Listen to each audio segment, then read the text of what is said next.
DIY investor Mark Seed just achieved something many Canadians only dream of. He retired early just after his 50th birthday. And he's on track to have more money than he'll need in his golden years. And here's the best part. He did it with a playbook that anyone can follow.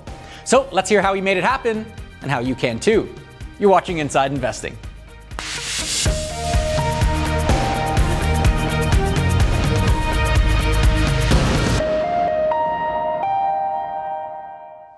Hello everyone, welcome to another edition of Inside Investing, your guide to DIY investing with insights from savvy everyday investors and financial pros. Presented by TD Direct Investing, named Canada's top online broker in 2026 by Money Sense Magazine. I'm your host, Rob Moise, and we're celebrating an incredible story of early retirement on today's show and the key lessons everyday investors can take from it. And we want you to get in on the conversation during our live Q&A session as well. There are plenty of ways to have your say, so don't miss your chance to weigh in on today's topic and have your burning questions about retirement answered.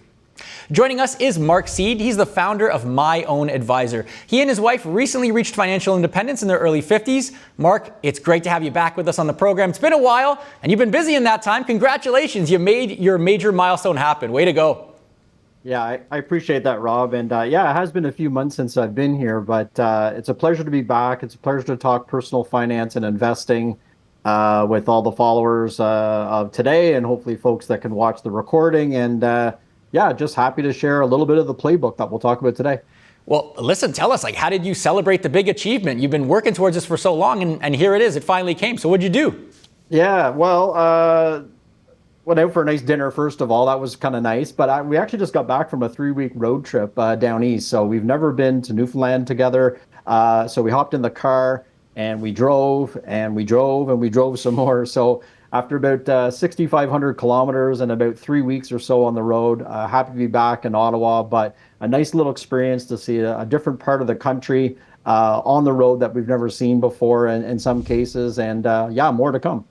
Yeah, I've heard nothing but great things about Newfoundland, truly a breathtaking part of the country. Mark, I hear a lot of retirees have to retire to something rather than just from something. So I'm curious, what's life going to look like for you guys now that you're in total control of your time?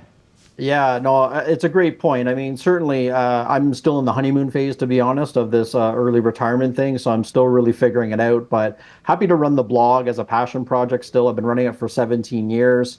I may experiment a little bit with YouTube with my wife, just to share a little bit of our personal finance story through that platform, as well as obviously some travel expeditions and things like that. But I'm really just starting to figure it all out. Thank goodness it's golfing season, so I can get out in the course a little bit. I love mountain biking, so I'm doing that a little bit more. And then, yeah, there's seeing friends and doing some cottage stuff over the summer too. So I'm pretty confident I'll figure it out, but happy to check back again in another episode, and we can take it from there.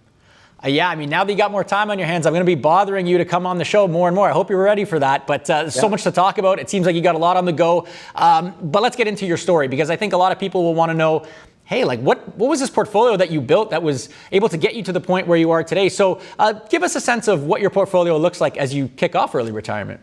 Yeah, happy to share a little bit about that. So passionate followers of the My Own Advisor blog, and now maybe on the YouTube channel a little bit, will probably know this has been a multi-year journey. So it's not like I started with planning for retirement a couple years ago in my late 40s or whatever. I mean, I've been thinking about this for many, many years. And the portfolio is largely structured through a combination of some Canadian dividend-paying stocks.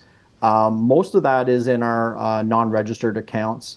We absolutely have tax-free savings accounts. I love the account. It's hard to give up tax-free compounding power. And so we keep some stocks there, as well as some low-cost diversified ETFs.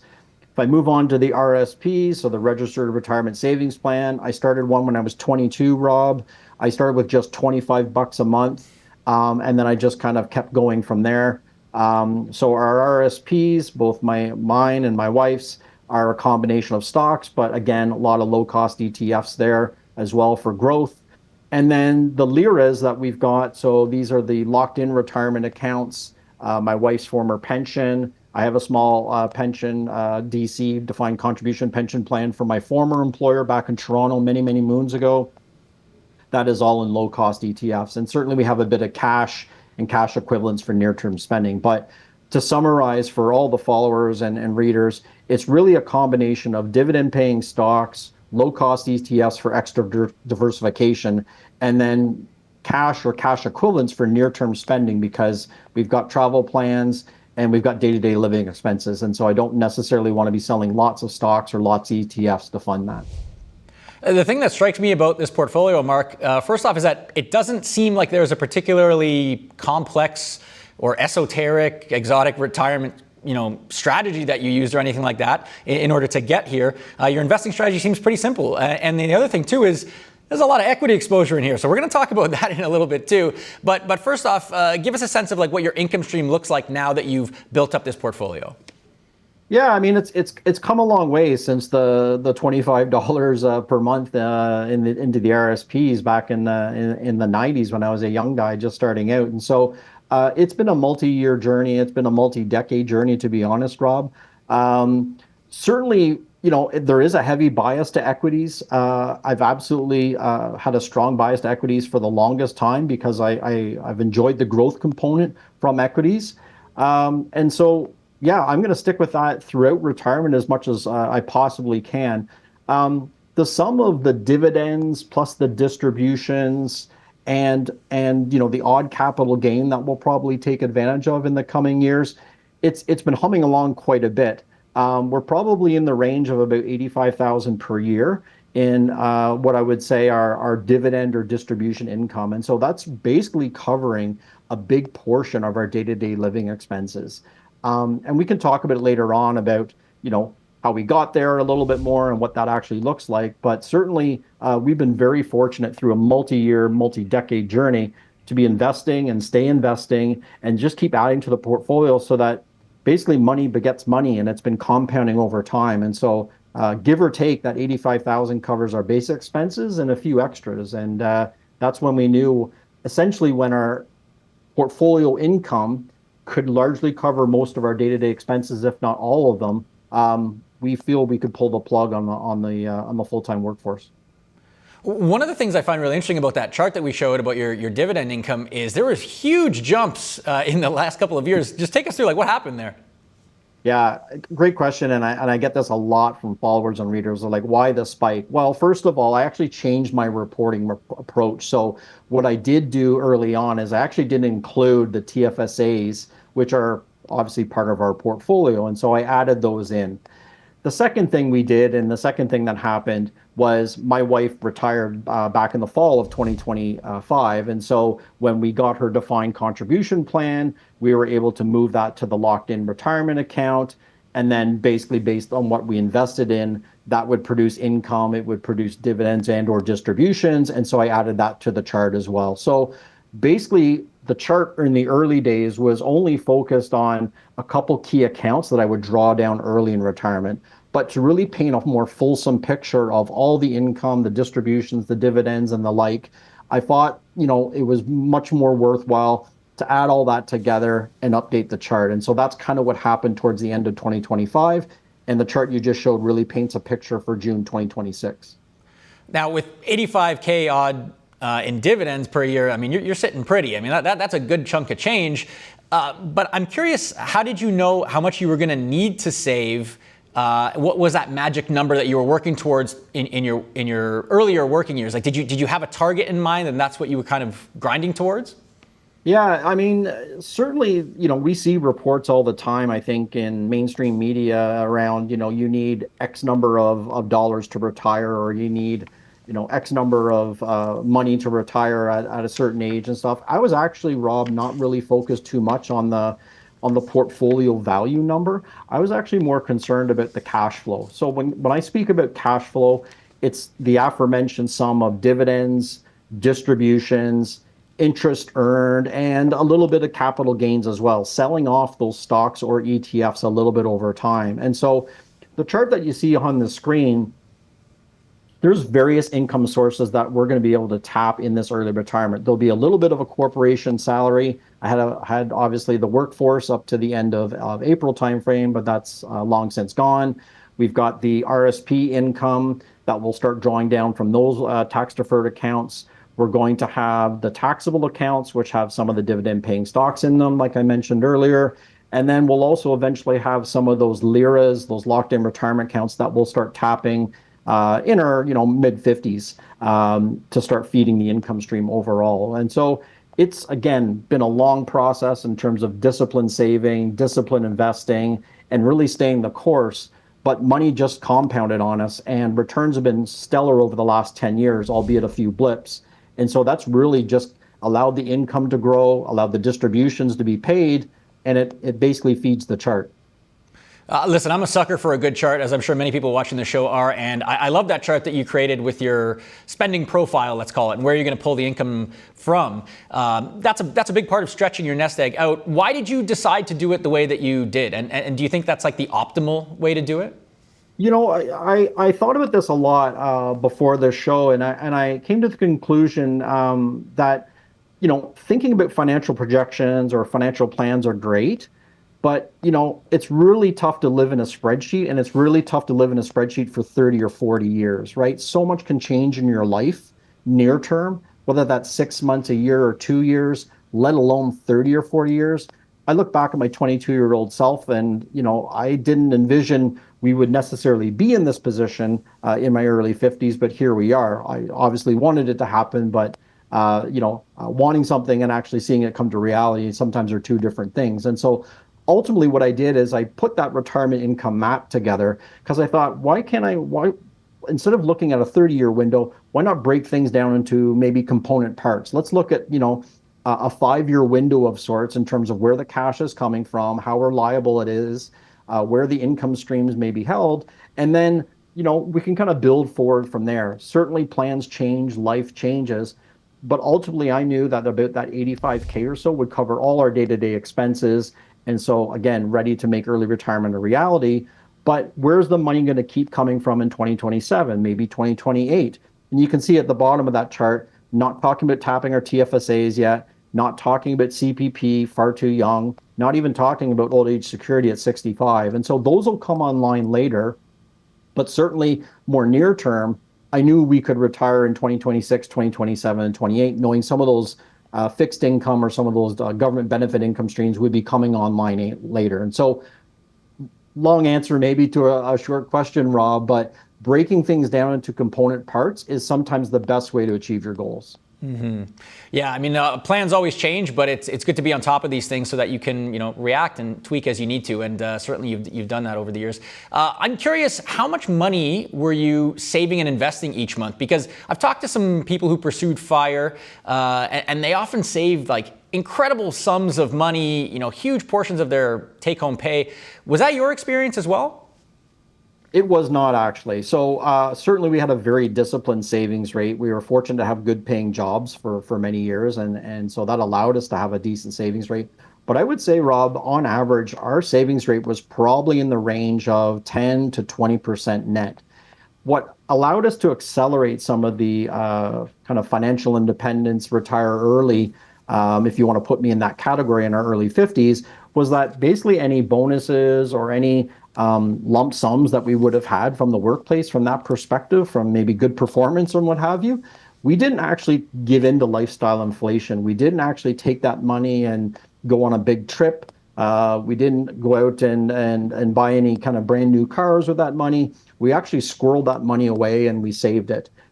Certainly the home for that in the early days was the RSP because that was the tax deferred vehicle that we had. But when the TFSAs came in 2009, that was like, wow, that was a game changer. We saw that as an investment account right out of the gate. And we thought, wow, let's start feeding that beast and allowing that tax-free money to start compounding. And so ultimately, any raises or bonuses or anything from work was pumped into investing. And we maintained that baseline 10 to 20% net income savings rate for many, many years on end. I mean, 10 to 20% is certainly a good chunk of change, but it's not outlandishly so. We're not talking like 50% of your income or anything like that. It feels like it's pretty achievable for most people. Do you think that's the case, just based on your anecdotal experience talking with people? Yeah, I think it is, but there's certainly going to have to be, not necessarily some sacrifices, but basically, it's all about choices and some options. So, you can go on trips, and we certainly did that while we were saving our 10 to 20%.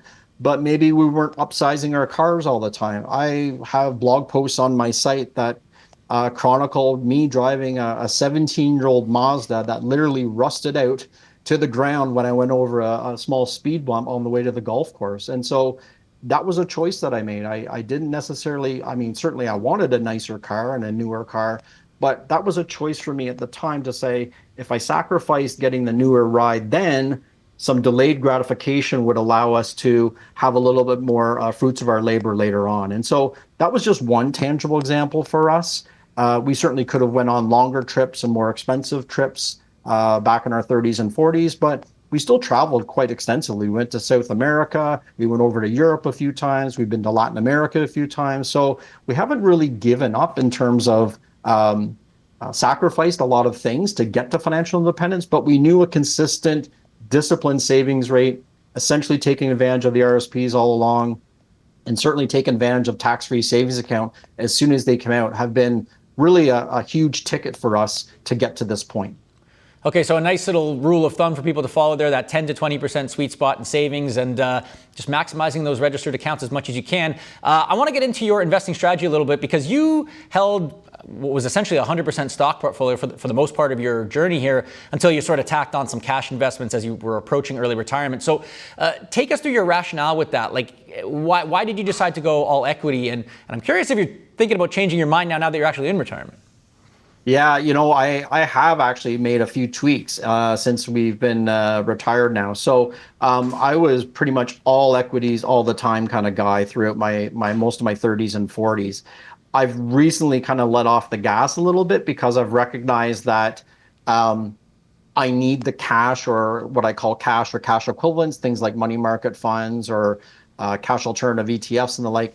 I need that for near-term spending money. I do not want to rely on the stock market to be delivering, what is the TSX 60? It's probably up 15% this year. I don't want to rely on the TSX 60 or any of the stocks in it to be delivering, low double-digit returns.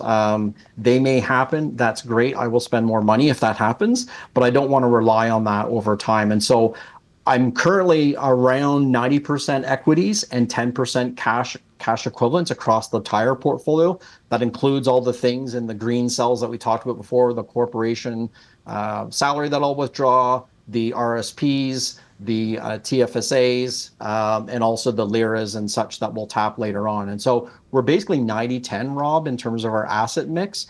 I was very much 100% equities, almost other than maybe a small emergency fund, back in the aggressive asset accumulation mode. But because asset decumulation is a little bit different, I'm taking a more risk-based approach to that. And basically all near-term spending for the next 12 to 18 months is pretty much readily available for us. Mm-hmm. So you're able to keep as much of your portfolio invested and growing as you can while drawing down that cash as you need. That makes sense. That said, I'm curious if going 100% equities was a necessary part of your journey to financial independence as early as you achieved it, or could you have done the similar thing, with a 70-30 portfolio or a 60-40 or something like that?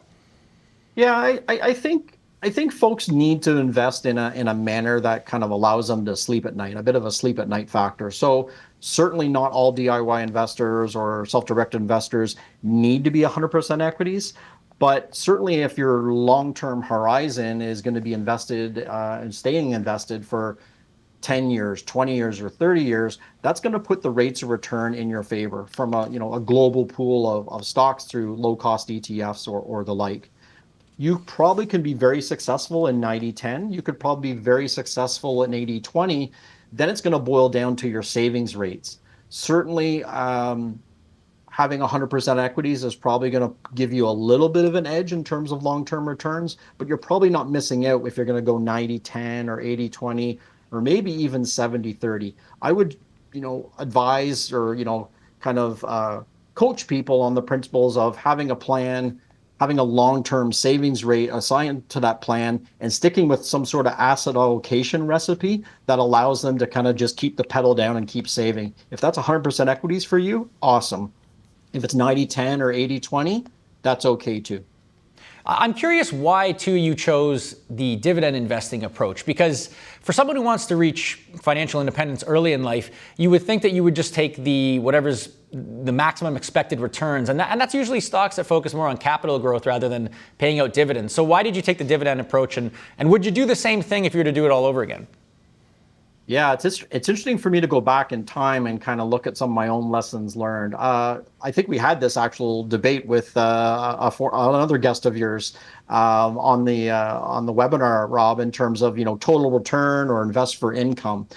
I personally believe, looking at hindsight, total return is absolutely a great way to go. You get the dividends, you get the distributions, and you get the capital gains and price appreciation as well. It's hard to argue getting kind of all in one total return approach. Investing for income can absolutely work. And I kind of did that in the early days of investing because I was somewhat fearful of, maybe losing a job or losing some form of income from my job for a period of time. And so the safety or psychological safety of getting income from my stocks was a bit comforting. It actually motivated me, as well, going back to that chart that you showed in terms of, is the income coming in and is it growing? Am I able to compound and reinvest the dividends or reinvest the distributions and get those bar charts a little bit higher every year? So, looking back, it was basically, sure, I could have invested more in a total return approach, but, it got me to where I am. It got us to where we are in terms of being financially independent. And I don't really have any regrets whatsoever in terms of the path. But I would say for any investors, DIY investors, taking a total return approach over a long investing time horizon is probably a great way to invest. Income investing can absolutely work, but you may be limiting your world and you may be limiting the upside in terms of growth if you do that. I'm curious why you aren't adding any bonds to your portfolio. I know you have the cash wedge, but bonds are like the retirees' go-to. Why are they not your go-to? Yeah, I'm just not convinced they're offering, the requisite amount of safety, if you will, in this type of investing environment. I own many dividend-paying stocks in Canada. A lot of them are household names that you'd probably recognize. And I see those stocks that provide dividends to me and growing dividends as somewhat of a bit of a bond proxy. I'm going to generally get paid from this basket of about 20 odd Canadian stocks that I own in aggregate fairly consistently every month or every quarter and what have you. And that income is going to keep growing up. In terms of replacing my bonds, I've decided to go with the cash wedge, as you mentioned. I look at the cash, whether it's high interest savings accounts, interest savings accounts, money market funds in my tax deferred accounts, or any sort of cash alternative ETFs that provide a bit of yield as my replacement for bonds. Sure, they're not the same things, but these cash or high interest savings account or cash equivalents, they're very liquid. If I need to sell something or extract that money tomorrow for a trip or for any day-to-day expenses, I can do that. Bonds aren't necessarily that liquid. And so I've decided to take this 90-10, this equity in stocks and ETFs, but also this 10% cash wedge approach to enter retirement. And I'm absolutely happy to report back in a few months or in another year, Rob, and see how it goes. But I think I've thought it through, but I can always be surprised.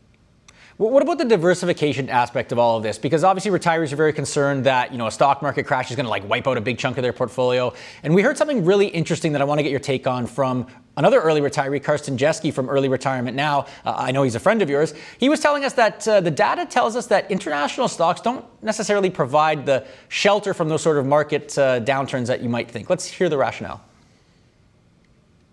There is really very little evidence that, say, if the US market is down 20%, that the rest of the world will be up by 20%. More likely is a situation where if the US goes through a bear market, really the rest of the world will go with us. When you need the diversification the most, international diversification doesn't really give you that much diversification because all correlations go to one.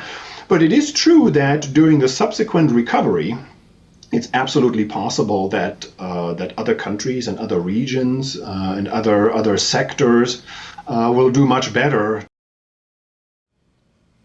So, Mark, I'm curious, for you, both building your portfolio and then now entering early retirement, How important is diversification for you? How much diversification do you think is necessary in that equity portion of things to disaster-proof your nest egg, basically?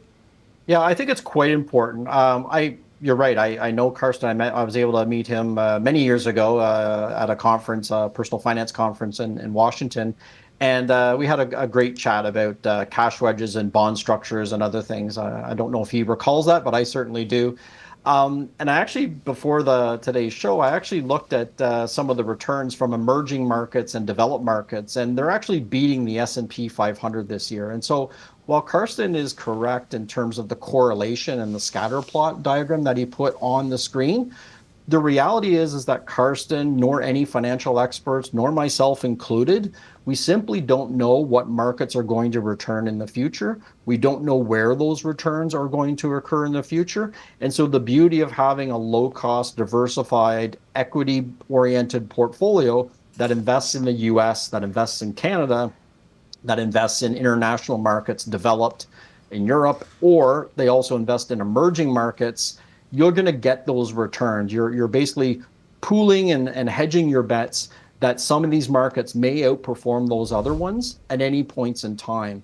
And so while Karsten is correct in terms of the correlation, just this year, if I looked at emerging markets in the ETF that I own, or some all-in-one funds that maybe some other folks can own, it's actually up about 28% year to date. Now, 28% is an awful lot. That's not going to happen every year. That's not always going to beat the S&P 500 every year or the TSX here in Canada. But when it does, I'm really happy. You know, one last thing I just want to quickly touch on, Mark, before we kind of move things along, is the assumptions that you're using for all of this that tell you my nest egg is going to last me for what is hopefully a very extended retirement period. How do you think about that? Yeah, I use very conservative rates of return, and I also use some maybe a bit pessimistic inflation numbers as well. I know the Bank of Canada has historically targeted somewhere around 2% or change in terms of long-term or ongoing inflation, but the reality is that's not quite right. And I think we can all see that in the prices of eggs or steaks or anything else we're trying to buy these days. And so I tend to use somewhere around 5% in terms of my annualized rates of return, 5 to 6%. That's even with a 90-10 equity portfolio. That's probably on the pessimistic or low side in terms of historical returns. Part of the reason is because equity's been going like gangbusters, like we've talked about earlier in this show, for many years now. We've been on a huge kind of bull run kind of equity wave. Is that going to continue?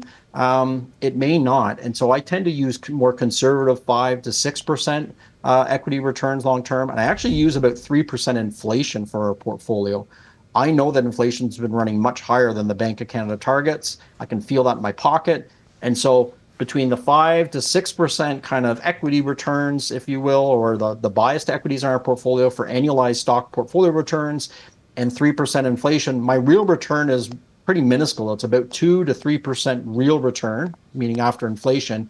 And when I run my numbers and my financial projections, that's good for us until age 95. And so I would encourage people to look at historical rates of return as just that. They don't necessarily tell you anything specific about the future, but you can use some of those rules of thumb. And I would also encourage folks to think about, their day-to-day expenses and their real life scenarios with inflation, because it's certainly not at 2%. And so when you're doing your own planning, you're working with experts or specialists, it's always good to be a bit conservative on returns and maybe a bit pessimistic on inflation. Yeah, better safe than sorry, certainly. We'll put you in a spot to, hopefully make that nest egg last. Appreciate you sharing your story with us, Mark. We got a lot more to get to, including our live Q&A. But just a quick note to our audience, if you're not already, make sure you follow TD Direct Investing on social media. You can scan the QR codes on screen to check us out on YouTube, Instagram, and Facebook. We've got sneak peeks at upcoming episodes of our live shows. We've got video lessons to help you level up your investing game. And we got a ton of other fun content you're sure to enjoy. So check us out if you haven't already. And like I say, our live viewer Q&A is coming up in just a few minutes. So make sure you get your questions in. But first, I want to bring in Caitlin Cormier because she's going to show us some of the tools that can help you work towards an early retirement of your own. Caitlin, welcome to the program. Great to see you as always. We were talking with Mark about how a disciplined investing approach eventually led him to financial independence. So what can we do on the platform that will help us stay consistent with our investing? Yeah, one of the key pieces of being consistent is just investing, right? Getting money into your investment accounts is the first piece of that. So let's look at how you can actually set automatic investments into your, or at least automatic contributions into your accounts. So on the platform, we're going to click on the accounts button. Once we get in there, we're going to see actually there's a brand new page here. It'll look a little different than what we're used to seeing, but it's going to show you here the different types of transfers you can do. So what we would be looking at is either transferring cash between TD accounts or from outside of TD. I'm going to use the outside of TD just because I can get a little further in the process. You'll notice that I can click right here and click recurring and choose which account I'd like it to go into. I can choose my frequency and it will get me to go through all the information that it needs to know in order to pull money into this account. Whether it's coming from another institution or from an account at TD, you can do this. And really a key piece of, getting those investing, keeping that consistency, getting money into the account is setting up those automatic contributions. Okay, so super easy to set up, and yeah, like once you get the money in there, there's no forgetting, there's no making excuses why you didn't invest. You'll have it right there ready to rock, and that can help you stay on track. Speaking of staying on track, of course, it's a long path to early retirement. There's probably going to be some changes you're going to need to make along the way. So how can we plot out a plan and then see if we're on track to meet it? Yeah, one of the great tools that we have at TD Direct Investing, even within WebBroker, and you may not have necessarily even seen it, but it's actually called our goals tool. So I have kind of gone through here and gone through some of the actual inputs here. Essentially what it does is it'll go through, it will ask you, what you are looking for as far as this goal. If I just go back and click edit, we can get into a few different things here. So for example, what is your goal? What are you looking for as a retirement income? What age would you like to retire at? I can click save and continue. It's going to ask me what type of investor I am. So given the conversation we've had, we're probably looking somewhere for Mark, for example, at an aggressive level, so we can do that or create our own. It's going to ask us what money we have and how much we'd like to contribute. And then it's going to spit out a chart for us to show us whether we're on track and sort of what our goal is to get to this. It's very easy to make adjustments to this plan. You can change, for example, your retirement age. You can change your contribution amount, click recalculate, and it will show you how those small impacts. So for example, in this case, adding 2 years before I retire will actually get me well above my goal. One other thing I don't have a ton of time to look at, but just quickly, I wanted to click on view assumptions. This is where you can see it's actually calculating in an average amount for CPP and OAS in this calculation. But if you have something like a pension that you want to include in the calculation, you can actually come here and do that, as well as update, like Mark was just saying, inflation rate. You can be even more conservative and put like a 3% or higher rate, and you can change your life expectancy to 90 years. So lots of stuff can be adjusted in here to kind of make exactly what we talked about today and plan for those kind of specific outcomes. I gotta say, I love playing around with this tool. It's so much fun to see how the numbers move and how even little changes in saving and investing rates can really change the arc of this plan. And it's all in the assumptions, right? But it's a fantastic tool to keep you top of mind with all the things that you need to think about in your plan. So appreciate you showing us that, Caitlin. And we appreciate you joining the show as always, of course. That was TD Direct Investing Senior Client Education Instructor, Caitlin Cormier. All right, Mark, we're going to open the floor now, take some questions from our viewers. And I believe we have our first question coming into us from Steve. So let's take a look at what Steve is wondering. Steve wants to know, you've shared a lot about your investments in equities. What do you typically use for your short-term safe funds? Yeah, thanks, Steve, for your question.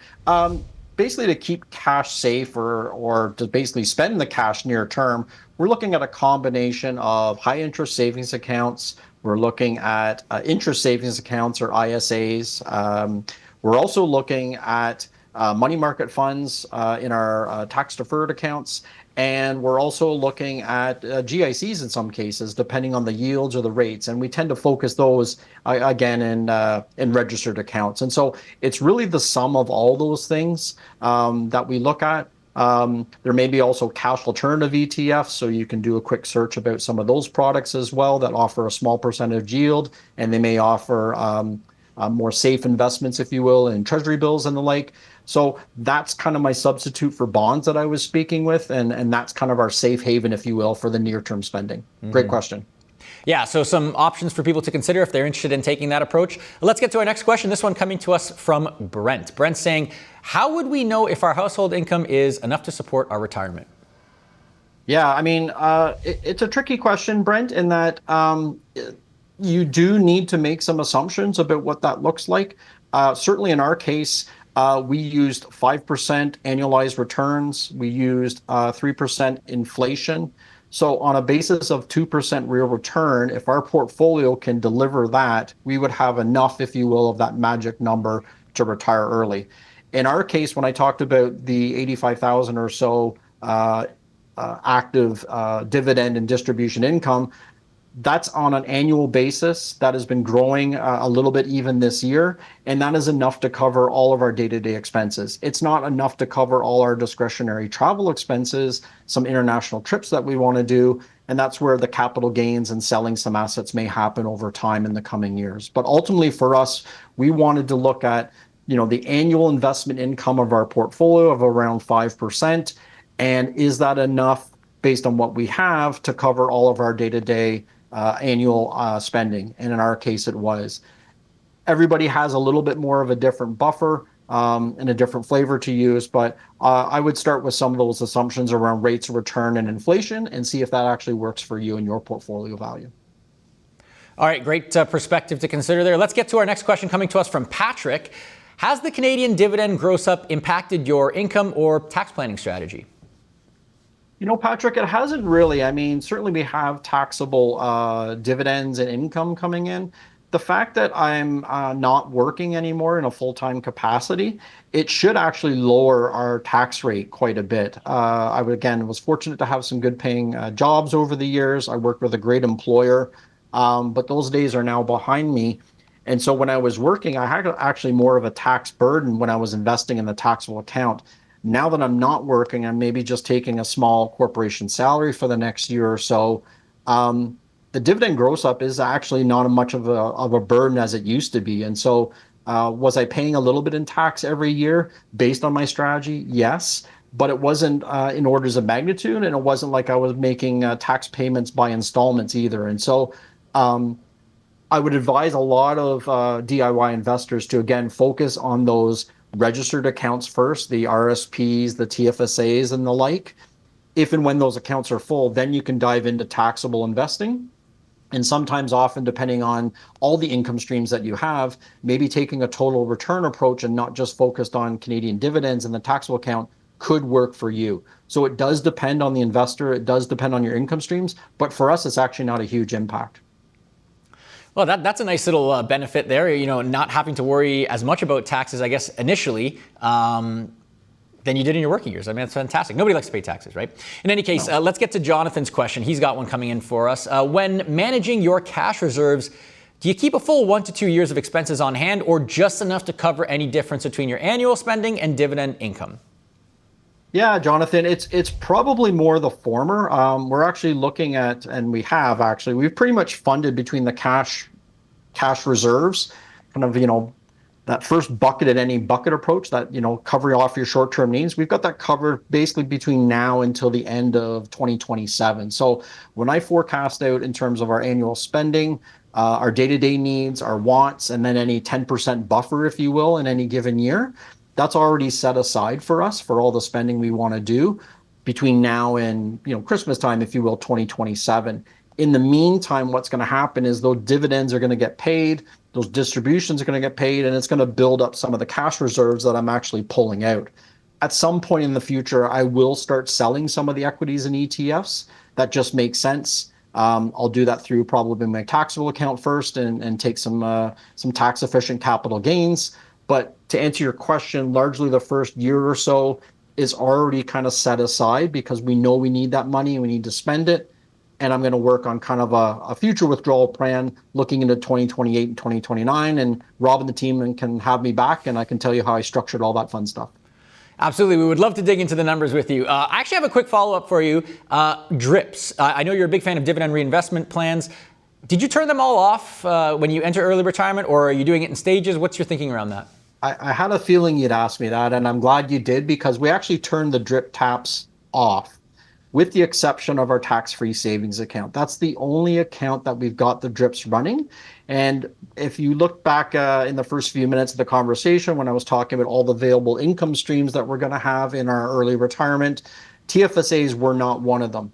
The reason why we kept the drip taps on inside the TFSAs is why interrupt the compounding power unnecessarily. I do not want to do that. I'm not touching the TFSAs or no plans to near term. And so by allowing the dividend reinvestment plans to stay on, I'm just basically taking almost like a total return approach. The money comes in, it gets reinvested, and I live my life. The exception to your question is, I got tired of calculating my adjusted cost base and my taxable accounts, and I know I needed the cash reserves built up there. So the drips were turned off a couple years ago in the taxable accounts. Inside the RSPs, which is the next place where we're going to start taking the money from, probably in January, February 2027, the drips have been turned off for a couple years. Same reasons, the cash balance or reserves have been built up. I'm going to start pulling the cash from there. And so it's a bit of a mixed bag now. Drips are on in the TFSAs, but everywhere else, drips are essentially turned off. Okay, great to get your thoughts on that, because I know a lot of dividend investors in particular kind of wrestle with, like, when do I make the switch or not? Terry has a question for us. Let's get to Terry's question. When will you start your RRSP meltdown strategy, or at least, break even on taxes, what you saved versus what you now have to pay when you withdraw? Any thoughts on that? Yeah, so Terry, I've done a few kind of financial projections for myself, and I kind of know what I need to start taking out of the RSPs next year for both myself and my wife. We need that first and foremost to live our life, because we need the income. Otherwise, we couldn't have retired early. And I've done some estimates in terms of what our tax rate is, and it's quite small. The RSP withdrawals are not going to be huge, but they are necessary. And so, by planning for this a couple years in advance, I know I need to take some money out of the RSP. I know what the tax burden is going to be with that, in combination with the taxable dividends that I have, and then the small corporation salary, which is really the three main buckets that I'll be using to fund our lifestyle right now and also into 2027. And so I would encourage you, if you're struggling or you're considering looking at your own income plan, to look at, first and foremost, what spending are you going to be doing in any given year? The second step of your work is to look at the income sources that are available to you, and then look at some of your tax implications from there. Taxes, in my opinion, aren't the first starting point for any retirement income plan, but they're definitely a factor. It always starts with, what do you want to spend and what are your sources for that spending? Mm-hmm. Yeah. I know people often get caught up in taxes, but don't let what's the expression? Let the tax tail wag the dog, so to speak. It's one factor, but it's not the only factor. But in any case, drawing down those RSPs a little bit early and kind of take the edge off the tax hit makes sense. I know a lot of folks are doing that as well in retirement. Let's get to our next question. Who do we have coming in here? Andrew, I have been excluding the Magnificent 7 tech stocks from my U.S. equity ETFs as a way to help manage downside risk, and I have been reasonably satisfied with the returns. Have you taken a similar approach? And if not, what has led you to invest differently? Yeah, interesting question, Andrew. We owned a tech-oriented ETF for many years.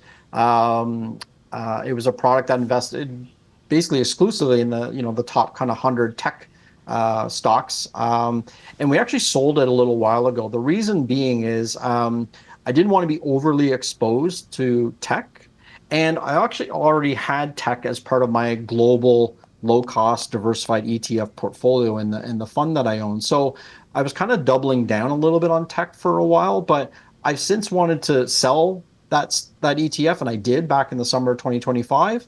And that probably not only reduced my risk exposure to all the Mag 7 and all the tech and AI hype, but it also just simplified my life, to be honest. And so how many funds do you really need? Well, these days there's a few from many brokerages, from many different institutions that offer all-in-one solutions. These things are absolutely great. They kind of prevent you from saving yourself from yourself in terms of doubling up on stocks or the like. But that's really the only big change I've done over the last year or so. I don't know where tech is going. I don't know if there's going to be an AI bubble or not. Who knows? But I know through a globally diversified low-cost ETF in my portfolio, I can ride the wave up or I can ride the wave down, which will eventually come back up again over time. Yeah, I mean, certainly if you're in a spot where you're confident that you're going to have enough money for retirement anyway, it sort of becomes almost like a risk mitigation strategy, right? And I know a lot of investors are concerned about concentration risk at the top of some of these indexes too. So, spreading the wealth a little bit and maybe taking some of the edge off of that exposure can make some sense. I hear what you're saying. Let's get to our next question from Raymond. Raymond wants to know, when did you establish your 5% allocation to gold? And do you have a plan to maintain that allocation or increase it given the current high inflation environment? Oh, okay. Thanks, Raymond, for your question. I actually don't own any gold. I certainly own 10% cash or cash equivalents in our portfolio. The rest is 90% equities. But I kind of made, maybe to correlate to your point, I kind of made that decision a couple years ago. I knew I needed the money near term for near term spending, and so I basically set up that recipe for ourselves. I have something on my website, and maybe this is another piece of the puzzle you're referring to. I have something called a 5% investing rule. And so what that really applies to is I try to avoid any one stock from being more than 5% of our total portfolio value. So whether that is particular financial stock or energy stock or a telco or anything of the like, I really try to avoid any one stock, the exception being our low cost ETFs. They're diversified, they can grow as much as they want. But I try to avoid any one position being worth more than 5% of our equity portfolio. Again, it's kind of saving myself from myself, and it avoids the concentration risks that we just talked about in terms of Mag 7 or anything else. Mm-hmm. Yeah, that's a nice rule of thumb that I think, again, a nice little risk mitigation thing for people to consider. Let's get to one last question. This one's coming to us from Chris. Chris is asking, have you ever considered using options as part of your investment strategy? And if so, in what situations might they be useful?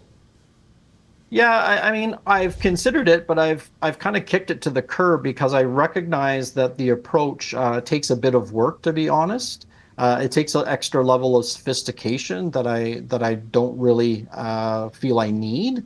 And to be honest, my fairly boring but efficient way of investing in many Canadian stocks or low-cost ETFs for extra diversification allowed us to realize our goals. And so I didn't really see it as a tool in my investing toolbox that I absolutely had to have.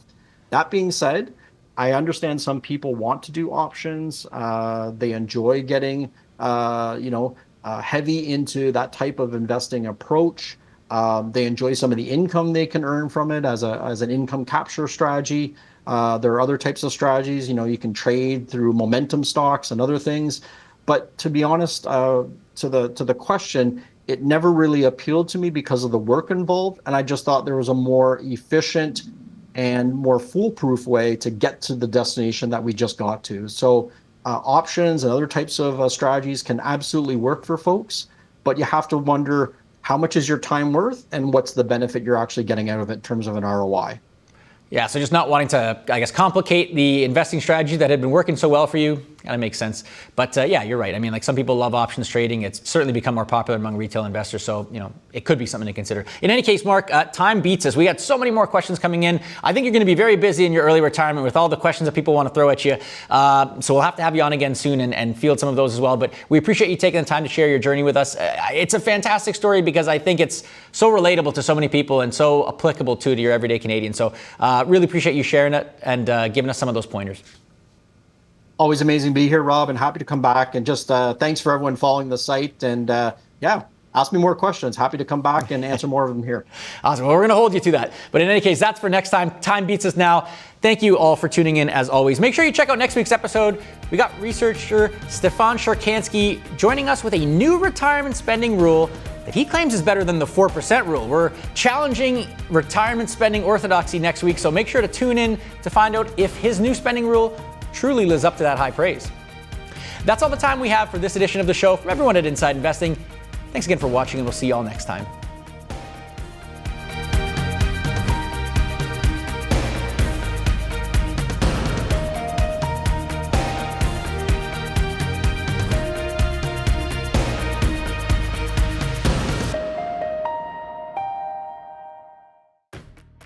Have more questions? Check out the links to the right and in the description below.